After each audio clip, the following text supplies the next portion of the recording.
ऋतिक कोठी की ओर बढ़ गया था, लेकिन उसे नहीं पता था कि जंगल में आए उसे काफी देर हो गई थी और रात के 11 बज चुके हैं। उधर कब्र का काम तो खत्म हो चुका था और मोहन, दोनों आदमी और ठाकुर साहब कब्र के पास ही खड़े थे। तीनों के चेहरे पर एक शांति छाई हुई थी। तीनों शांत खड़े बस कब्र को देखे जा रहे थे। मोहन कभी तो ठाकुर साहब को देखता तो कभी कब्र को। मोहन को तो समझ ही नहीं आ रहा था उसके मालिक इतने ध्यान से कब्र में क्या देख रहे हैं, जबकि कब्र तो एकदम खाली निकली। मोहन से रहा नहीं गया और उसने पूछ ही लिया, क्या हुआ ठाकुर साहब, आप इस तरह कब्र को क्या देख रहे हैं?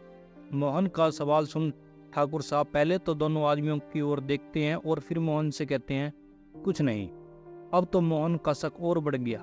उसे पता था ठाकुर साहब उससे कुछ छिपा रहे हैं, लेकिन क्या छुपा रहे हैं? छुपाने लायक अब बचा ही क्या है? इस कब्र में तो कुछ नहीं निकला, ये तो एकदम खाली है। उसके होशियार दिमाग में तो बस दो बातें चल रही थी। एक तो जरूर किसी ने इस कब्र में लाश को दफनाया होगा, और दूसरी ये कि शायद किसी ने खजाना छुपाया होगा और इसे इस तरह से सजा दिया ताकि लोगों को कोई शक ना हो और खजाना भी सेफ रहे।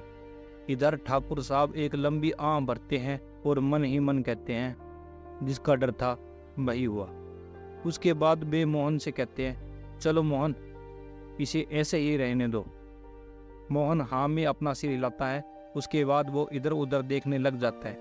उधर मोहन को इधर उधर नजर दौड़ाते देख ठाकुर साहब उससे कहते हैं, क्या बात है? मोहन हिचकिचाते हुए कहता है, वो मैं उन चारों लड़कों को देख रहा हूँ। आपके आने से पहले वो यहीं थे, अभी तक लौट कर नहीं आए। लौट कर नहीं आए? गए कहाँ हैं वो सब? और मैंने मना किया था ना, इस बारे में किसी को मत बताना। मुझे नहीं पता वो लोग कब यहाँ आ गए। शायद उन्होंने ऐसा यहाँ आते हुए देख लिया हो और मेरे पीछे पीछे यहाँ आ गए। मोहन झूठ बोलते हुए कहता है, हो सकता है वो ये लोग वापस चले गए हों। हाँ। मोहन हाँ में अपना सिर हिलाता है। उसके बाद वे लोग वापस हवेली की ओर जाने लगते हैं। वहीं दूसरी ओर करण, अमर और रोमियो जंगल वाले रास्ते की ओर बढ़े जा रहे थे। जंगल में चारों ओर गहरा अंधेरा पसरा हुआ था। वे लोग टॉर्च की धीमी रोशनी में आगे चले जा रहे थे और साथ ही ऋतिक को आवाज भी लगा रहे थे। जंगल में इतनी शांति थी कि उन लोगों के कदमों की आवाज साफ सुनी जा सकती थी। आसपास के पेड़ों में कोई मूवमेंट नहीं थी। पेड़ों के पत्ते जरा भी नहीं हिल रहे थे। बरगद के पेड़ इतने घने थे, उनकी लताएं दूर दूर तक फैली हुई थी। वे किसी परछाई की तरह ज्यादा लग रहे थे। रोमियो डरते हुए कहता है, यार मुझे तो बहुत डर लग रहा है। एक तो ये जंगल वैसे ही इतना खतरनाक है और ऊपर से वो बंजारन भी यहाँ भटका करती है। करण कहता है, पता नहीं ये रीति कहाँ चला गया। कहकर तो गया था टॉयलेट करने जा रहा हूँ। अमर कहता है, हो सकता है वो घर लौट गया हो। करण नाम में अपना सिर लाते हुए कहता है, नहीं, अगर घर गया होता तो बता कर जाता, ऐसे बिना बताए नहीं जाता। रोमियो चिढ़ते हुए कहता है, एक बार मिल जाने दो साले को, उसकी अच्छे से खबर लेता हूँ। ये भी कोई टाइम है घूमने का? करण रोमियो को समझाते हुए कहता है, ये भी तो हो सकता है वो किसी मुसीबत में हो। ऐसे तो वो हमें मिलने से रहा। एक काम करते हैं, हम अलग अलग उसे ढूंढते हैं। तू पागल है क्या? तुझे पता है ना ये जंगल कितना खतरनाक है। हम लोग साथ में रहेंगे तभी सेफ रहेंगे, अलग हुए तो मुसीबत और बढ़ जाएगी। रोमियो चिढ़ते हुए करण से कहता है और करण उसकी बात सुन हाँ में अपना सिर हिला देता है। अमर उन दोनों से कहता है, अब ये चूहे बिल्ली की तरह झगड़ना बंद करो और उसे ढूंढो। अमर की बात सुन वे दोनों चुप हो जाते हैं। उसके बाद वे तीनों साथ में आगे की ओर बढ़ने लगते हैं। रोमियो आगे आगे चल रहा था और वे दोनों उसके पीछे पीछे। रोमियो अपने आसपास देख ही रहा था कि तभी उसका पैर किसी चीज से टकराता है और वो लड़खड़ा कर जमीन पर गिर जाता है। करण हंसते हुए कहता है, लो, अभी से ये हाल है, बुढ़ापे में पता नहीं क्या हाल होगा। रोमियो जवाब देते हुए कहता है, देख नहीं रहा कितना अंधेरा है, कुछ भी दिखाई नहीं दे रहा। अमर रोमियो को उठाते हुए कहता है, अब उठेगा भी या यही अपनी स्वागत बनाएगा? हाँ हाँ हाँ, उठ रहा हूँ। इतना कहकर रोमियो खड़ा होता है और कुछ चीज को देखने लगता है जिससे उसका पैर टकराया था। रोशनी में रोमियो को कुछ दिखाई देता है जिससे उसके होश उड़ जाते हैं। रोमियो घबराते हुए कहता है, ये तो ऋतिक है। रोमियो की बात सुन अमर और करण भी वहां आ जाते हैं और ऋतिक को वहां पड़ा देख शौक हो जाते हैं।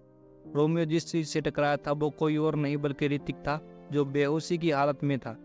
अमर तुरंत ऋतिक के पास जाता है और उसे होश में लाने की कोशिश करने लगता है। इधर ऋतिक को इस हाल में देख वे तीनों काफी ज्यादा परेशान हो गए थे।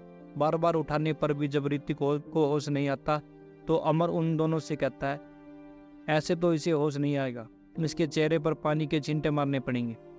रोमियो सर खुजाते हुए कहता है, यार ये अब यहाँ पानी कहाँ से लाएं? करण कहता है, एक काम करते हैं, इसे उठाकर घर ले चलते हैं।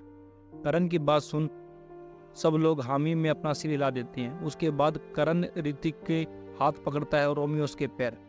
अमर आगे चल रहा था और उन दोनों को रास्ता दिखा रहा था। वे लोग उसे उठाकर जंगल से बाहर जाने लगते हैं। कुछ ही देर में वे लोग ऋतिक को लेकर कब्र वाली जगह के पास पहुंच जाते हैं। ठाकुर साहब और मोहन वहां से जा चुके थे, इसीलिए वहां कोई नहीं था। वे लोग कब्र के पास से गुजर ही रहे थे कि तभी रोमियो का पैर एक कंकाली खोपड़ी पर पड़ता है और वो औंधे मुंह जमीन पर गिर जाता है और साथ ही ऋतिक की बॉडी भी उसके हाथ से छूट जाती है और वो लुढ़कते हुए कब्र में गिर जाती है। अमर चिढ़ते हुए रोमियो से कहता है, तुझे देख कर नहीं चला जाता? रोमियो सफाई देते हुए कहता है, मैं क्या करूं, वो खोपड़ी ही मेरे आगे आ गई थी।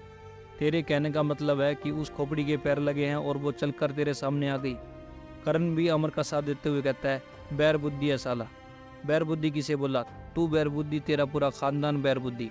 अमर चिढ़ते हुए उन दोनों से कहता है, अब फिर से तुम लोग लड़ने बैठ गए। ऋतिक कहाँ है? ऋतिक रोमियो को एक और शौक लगता है और वो तुरंत अपने आसपास देखने लगता है। रोमियो हैरानी के साथ कहता है, ये ऋतिक कहाँ चला गया? वो कहाँ जाएगा, वो तो बेहोश था ना। अमर कहता है। तभी उन तीनों की नज़र कब्र की ओर जाती है और वो तीनों एक दूसरे को टुकर टुकर देखने लगते हैं। उधर कब्र से भी दो आंखें निकलती हैं जो टुकर टुकर उन तीनों को घूरने लगती हैं। ऋतिक की बॉडी जैसे ही कब्र में गिरी थी उसे होश आ गया था और अपने आप को कब्र में पकड़ उसके तो रोंगटे ही खड़े हो गए थे। उसके चेहरे का रंग उड़ गया था। उसे समझ नहीं आ रहा था कि भला कोई इंसान ऐसा कैसे कर सकता है। अगर दफनाना ही था तो मार के भी दफना देते, जिंदा दफन करने की क्या जरूरत थी। ऋतिक को तो रोना ही आ रहा था। वो तो बेचारा कोठी देखने जंगल गया था और इस कब्र में कैसे आ गया। ऋतिक हैरान परेशान सा खुद से कहता है, कहीं ये सरपंच की आदमी। ऋतिक अपनी ही सोच रहा था कि तभी उसे बाहर से किसी की लड़ने झगड़ने की आवाज़ सुनाई देती है। वो हिम्मत करके उठता है और बाहर की ओर झांकने लग जाता है। जब उसकी नज़र उसके दोस्तों पर पड़ती है तो उसे एक और शौक लगता है। ऋतिक तुरंत नीचे झुकता है और अपना सीना पकड़ते हुए कहता है, ये तो मेरे ही दोस्त हैं, लेकिन ये मुझे मारना क्यों चाहते हैं? और अमर, वो तो मेरा जिगरी यार है। ऋतिक को अपनी आंखों पर यकीन नहीं हो रहा था कि उसके दोस्त ऐसा कर सकते हैं। बचपन से ही उसने अपने दोस्तों को एक भाई की तरह प्यार दिया और उस सब का ये सिला मिला। सच ही कहते हैं लोग, अपने ही होते हैं जो पीठ में छुरा घोंपते हैं। ऋतिक ये सोच समझकर गुस्सा आ रहा था, तभी उसके ऊपर से रोमियो की आवाज़ आती है, ऋतिक मेरे भाई। ये सुनकर ऋतिक का चेहरा गुस्से से लाल हो गया। वो तुरंत कब्र से बाहर आता है और रोमियो का कॉलर पकड़कर उसे लाते गुस्से बरसाने लगता है। करण बीच बचाव करने आता है और कहता है, ये क्या कर रहा है, छोड़ उसे। करण ने इतना कहा ही था कि तभी ऋतिक उसे भी बीच में घसीट लेता है और लात गुस्से बरसाने लगता है। पास खड़े अमर को समझ नहीं आ रहा था कि ये सब क्या हो रहा है। उसे पता था कि अगर वो बीच बचाव करने गया तो उसके भी रिमांड पर ले लिया जाएगा, इसीलिए वो दूर से ही वहां चल रहे नज़ारे को देखता है। ऋतिक को पता था जब ये लोग उसे जान से मार सकते हैं तो वो उन्हें ऐसे ही कैसे जाने दे। करण और रोमियो के बाद ऋतिक अमर की ओर बढ़ता है। ऋतिक को अपनी ओर आता देख अमर घबरा जाता है और एकदम पीछे हट जाता है। अमर ऋतिक को समझाते हुए कहता है, ये तू क्या कर रहा है? ऋतिक को जवाब नहीं देता। बिना कुछ कहे वो अमर के सामने आकर खड़ा हो जाता है। इधर रोमियो और करण धूल में सने एक दूसरे को देख रहे थे और रोमियो घबराते हुए करण से कहता है, कहीं ऋतिक के अंदर कोई भूत तो नहीं आ गया? हाँ, मुझे भी ऐसा ही लगता है, करण कहता है। इधर अमर हकलाते हुए ऋतिक से कहता है, तू ऋतिक ही है ना, तू हमें क्यों मार रहा है? हम तो तेरे दोस्त है ना। अमर की बात सुन ऋतिक उससे कहता है, दोस्त? पहली बार देखे हैं ऐसे दोस्त जो अपने ही दोस्त को जिंदा दफन करते हैं क्या? अमर शौक हो जाता है और उसे समझाता है। फिर ऋतिक को कोई गलतफहमी हुई है, इसीलिए वो उसे समझाते हुए कहता है, हम तुझे यहाँ दफना नहीं रहे थे, वो तो तू हमें जंगल में बेहोश पड़ा मिला था। जब तुम्हें होश नहीं आया तो तुझे उठाकर घर ले जा रहे थे। जब हम यहाँ पहुँचे तो रोमियो का पैर फिसल गया और तुम कब्र में गिर गए। अच्छा, ऋतिक को बात समझ आ जाती है और उसका शर्म से मुंह लाल हो जाता है। फिर वो करण और रोमियो की ओर देखता है जो उसे एक गुस्से से घूरे जा रहा था। ऋतिक उन दोनों के पास जाता है और मुस्कुराते हुए कहता है, ज़्यादा जोर के तो नहीं लगी। ये सुनकर उन दोनों का सर फट गया।